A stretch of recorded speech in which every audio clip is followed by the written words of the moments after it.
आज से 155 साल पहले एक ऐसे व्यक्ति का जन्म हुआ था जिनका जीवन आज भी पूरी दुनिया के लिए प्रेरणा का स्रोत है, जिन्होंने भारत की आजादी की लड़ाई को नया रंग रूप दिया था, जिन्होंने कभी हथियार नहीं उठाए बल्कि उनके शब्दों ने ही अंग्रेजी हुकूमत के लिए खंजर का काम किया।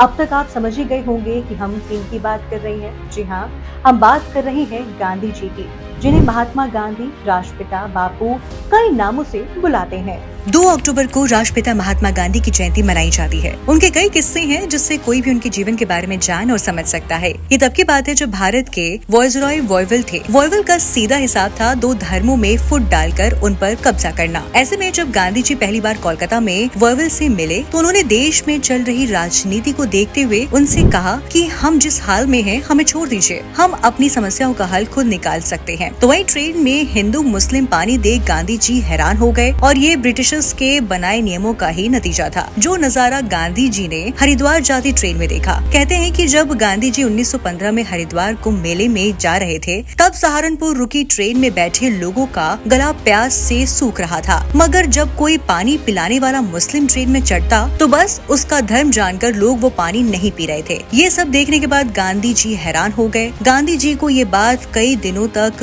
यूं ही सताती रही। उन्होंने अपने विचारों और बातों के जरिए लोगों के बीच फैले इस भेद को मिटाने की भी कोशिश की। बता दें कि महात्मा गांधी हमेशा से ही सुभाष चंद्र बोस के काम करने के तरीके से नाखुश रहे हैं। उन्होंने कई बार उनके फैसलों की आलोचना भी की, मगर हिंदू मुस्लिम चाय से जुड़े एक किस्से ने गांधी को बोस की तारीफ करने का एक बड़ा कारण दिया। किस्सा कुछ यूं है कि जब आजाद हिंद फौज के तमाम लोगों को गिरफ्तार कर लाल किले में बंद किया गया था तो गांधी जी उनसे मिलने वहां पहुंचे।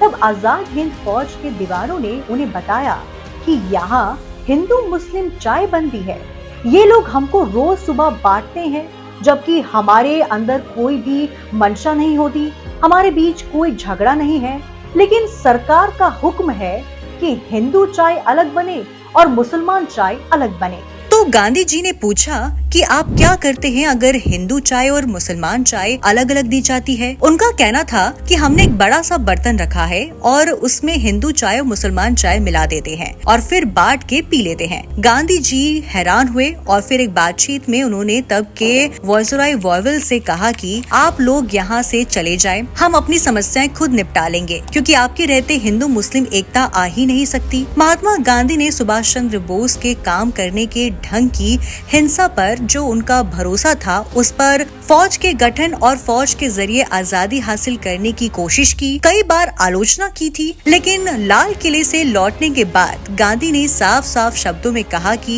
सुभाष चंद्र बोस एक राष्ट्रवादी नेता है और उनका सबसे बड़ा योगदान एक पूरा संगठन खड़ा करना और उसमें हिंदू मुसलमान का भेद मिटा देना, और इसके लिए मैं उन्हें सलाम करता हूँ। गांधी जी के इन शब्दों के इस बात को समझा जा सकता है कि धर्मों के बीच पैदा हुई खाई को खत्म करना उनकी प्राथमिकता थी। जिस दौर में ऊंच नीच और भेदभाव का बोलबाला था, लोग एक दूसरे को धर्म और जाति के आधार पर सम्मान देते थे, तब गांधी जी ऐसी संकीर्ण मानसिकता का पुरजोर विरोध करते थे।